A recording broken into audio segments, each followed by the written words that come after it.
I am Yunli. Come, take up your sword. We'll get to know each other once we've sparred. Oh, here you are.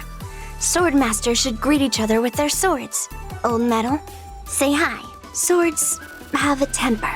Sometimes you have to touch them to calm them down. Put the hilt of the sword in your hand, and it'll tell you what's wrong.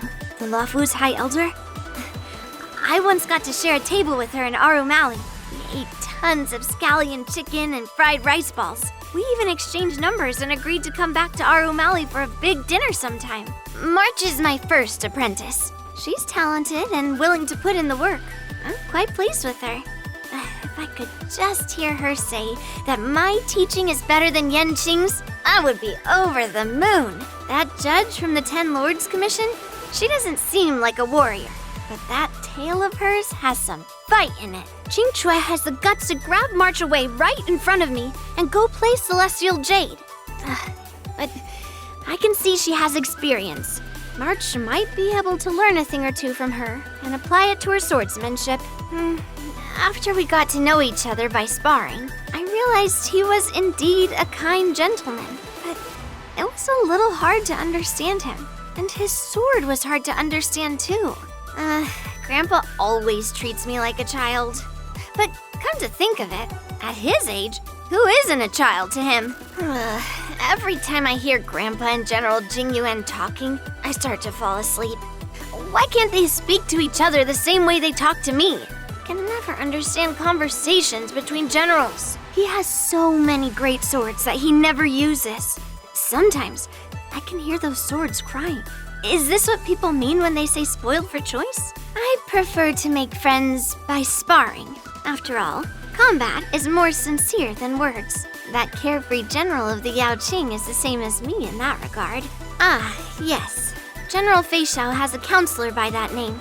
I've heard that it's very, very difficult to see him, unless he reveals himself willingly. But usually, he's nowhere in sight. He always asks me to go eat hot pot with him. I know it's delicious, but I just can't eat that hot and spicy stuff. Whenever I'm on the Zhuming and I have time, I go visit Lingsha and Arden's Regia. Then, when I'm tired of playing, I rest my head on her lap. Lingsha always has this sweet aroma about her. You mean Yanqing? I've never met him in person, but Grandpa has mentioned him countless times. He's probably one of his most famous apprentices. I'd love to chat with that shard sword of his if I get the chance. In swordsmanship, skill alone isn't enough. Communication with the sword is equally important.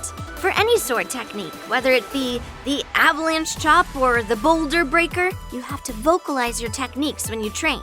Then you won't stumble over your words on the battlefield. A cursed sword may grant a warrior great power in an instant, but in the end, it will just be a walking corpse, driven by the sword. Victory is up to the wielder, not the sword.